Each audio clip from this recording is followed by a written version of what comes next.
Selamat datang kembali. Hari ini kita siap menyelami materi dari Mr. Pips ya. Fokusnya ke sisi psikologis trading. Khususnya di pasar yang ya geraknya cepat kayak forex dan emas. Ada mungkin udah sering dengar soal strategi, analisis teknikal gitu kan. Tapi gimana soal emosi?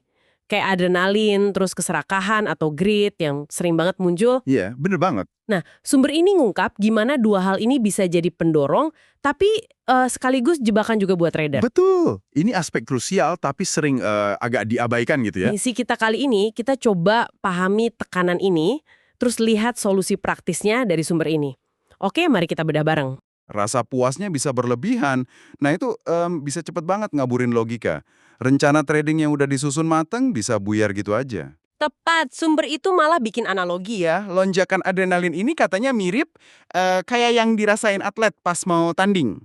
Atau gamer di momen penting. Oh iya ya, masuk akal. Pas harga deket level penting, support atau resistance, atau pas lihat floating profit Anda gede, wah jantung pasti deg-degan kan? Fokus kayaknya jadi tajam banget.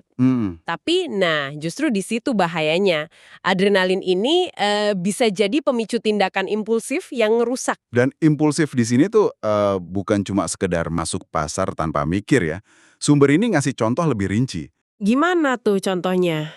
Ya, misalnya buka posisi lotnya kegedean. Jauh dari aturan manajemen risiko yang udah kita buat. Atau overtrade. Overtrade, terlalu sering trading gitu ya? Iya, terlalu sering masuk, keluar pasar, padahal nggak ada alasan strategis yang kuat. Cuma karena, pengen beraksi terus aja gitu. Malah, ada juga dorongan balas dendam abis rugi. Nyoba ngejar loss tanpa analisis objektif lagi. Jadinya kan kayak judi, bukan trading. Wah, bahaya itu. Itu kan melanggar prinsip dasar disiplin trading banget ya. Banget. Makanya disiplin itu penting. Nah, dari adrenalin yang nggak kekontrol ini, katanya sering lahir kembarannya nih yang nggak kalah bahaya. Keserakahan atau greed. Anda mungkin pernah ngerasain kan, menang terus-terusan, terus muncul perasaan kayak, wah nggak terkalahkan nih, pasar nurut sama saya. Euforia sesaat ya. Sumber Mr. Pips ngegambarin gimana euforia ini bisa bikin buta. Betul. Rasa puas sesaat itu bisa numbuhin keyakinan yang salah. Merasa udah tahu nih arah pasar selanjutnya kemana. Jadinya ya itu, nambah posisi lagi, lebih gede, lebih agresif. Tujuannya mau gandain kemenangan. Seringnya sih ngabain aturan risk management yang udah susah payah dibuat. Jadi ngelupain aturan dasar lagi ya? Iya. Yang menarik, sumber ini ngehubungin siklus adrenalin greed ini ke konsekuensi jangka panjangnya. Kayak kelelahan mental atau burnout. Terus bisa jadi kecanduan trading itu sendiri. Dan akhirnya ya disiplinnya hilang total. Ini resep umum banget buat gagal dalam trading gitulah. Waduh, oke. Nah, ini bagian yang menurut saya paling menarik nih dari paparannya Mr. Pips. Gimana cara ngelola atau nyiimbangin emosi ini? Sumber ini kan nggak nyaranin kita berhenti ngerasain emosi ya, nggak mungkin juga kan. Tapi nyaranin aktivitas penyeimbang di luar jam natap grafik. Aktivitas penyeimbang. Apa aja tuh? Dua yang utama disebutin, main game sama olahraga. Kalau game, terutama yang butuh strategi atau mecahin teka-teki, ini katanya bukan cuma buang-buang waktu loh. Oh ya, justru sebaliknya ya. Iya, Main game strategi, menurut sumber ini ya, bisa jadi cara efektif buat ngalihin fokus dari tekanan pasar. Tapi secara positif, ini ngelatih sabar, ngelatih kemampuan ngerencana, terus lihat konsekuensi tiap langkah. Mirip trading kan? Tapi tanpa risiko duit beneran. jadi kayak simulasi mental gitu ya. Bisa dibilang gitu, bisa jadi katarsis juga atau pelampiasan adrenalin yang lebih sehat lah daripada dilampiasin di market. Otak tetap jalan, tapi suasananya lebih rileks, lebih ke kontrol. Oke, menarik soal game. Terus kalau olahraga, katanya melengkapi solusi ini dari sudut pandang beda ya. Lebih ke fisiologis dan emosi jangka panjang. Gimana tuh detailnya? Nah, benar.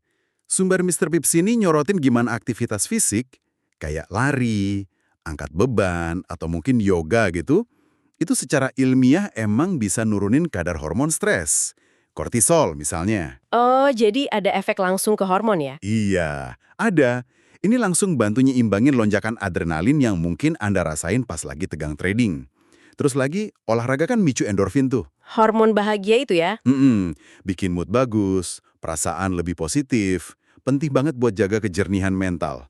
Jangan lupa juga dampaknya ke kualitas tidur, sama peningkatan fungsi kognitif. Fokus jadi lebih bagus. Dua aset ini kan vital banget buat trader.